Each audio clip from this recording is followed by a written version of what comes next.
Welcome back to the Deep Dive.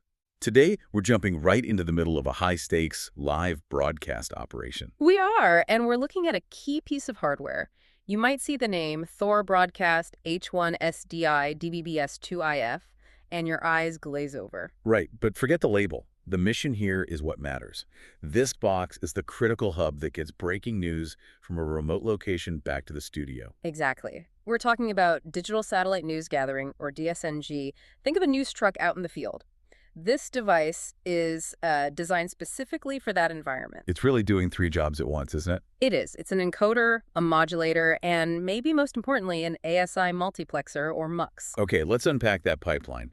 A camera operator gets the shot. That raw footage has to go somewhere first. Where does it hit this box? It comes right in through the HD-SDI input. And this isn't just any video, it's uncompressed, full high def. So top quality, we're talking 1080p 60. All the way up to 1080p 60. You're getting the absolute pristine signal straight from the camera before any quality gets lost. Okay, so that's our main camera feed.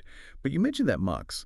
Why the extra ASI input? What does that flexibility give a crew? The MUX is like the editorial control center before you go live to satellite. It lets you build a much richer broadcast. So you're not just stuck with that one camera feed. Not at all. You can take an externally encoded program, say a feed with your lower third graphics already on it, or maybe a pre-recorded interview. Right. And you can multiplex or mix that right into the final stream. You're creating a full multi-layered package for the broadcast center. That makes a lot of sense. Right. So once you have all your streams together, you have to compress them for the satellite link. Now, H.264 is more modern, more efficient.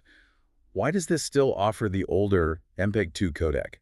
Because in this business, compatibility is everything. It's non-negotiable. I see. So you might run into an older setup somewhere. You absolutely will. While H.264 is great, with bitrates from 0.5 all the way to 19.5 milli-Ps, some satellite receivers out there just haven't been upgraded. You have to support the old and the new, both video and audio. Okay, so the stream is compressed. Now it needs to get ready for the satellite dish. The moment that signal leaves the truck, security has to be a huge concern. It's paramount. And that's where the modulation meets security.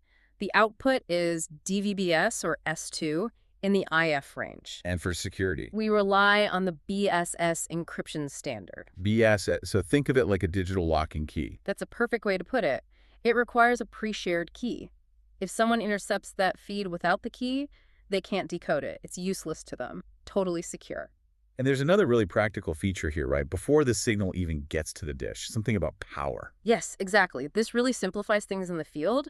The unit can actually provide 24 volts of DC power right over the same coax cable that's carrying the signal. So you don't need a separate power line for the antenna. You don't. It powers the uplink antenna directly. It's a small detail, but in a rapid deployment, it's critical. And you can just turn it on or off in the menu. Speaking of which, how does a tech in the field actually control this thing? You have two ways. You can use the front panel keyboard and the little LCD screen for quick changes. The old school way. Or the more common way, you just plug in a laptop and use the web browser interface. Standard network management. So that combination of flexibility, security, and control is what makes it work for these mission-critical jobs. It is. That's why it's TDA compliant, rugged, and pretty portable, too. It's only about, 3.75 kilograms? Perfect for a fly pack. So to bring it all home for you, this machine is essentially a dedicated, secure bridge.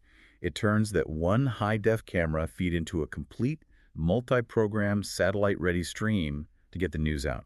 And that actually brings up a really interesting thought to leave you with. We've just looked at a device that has to, carry the weight of legacy tech like DVB-S while also using modern security like BISS. A foot in the past and a foot in the present. Exactly. But the future is moving toward things like H.265 and IP-based standards. So the question is, can these two worlds really merge? Or will field hardware like this always need to be backward compatible just to guarantee you can connect from anywhere? That's something to think about.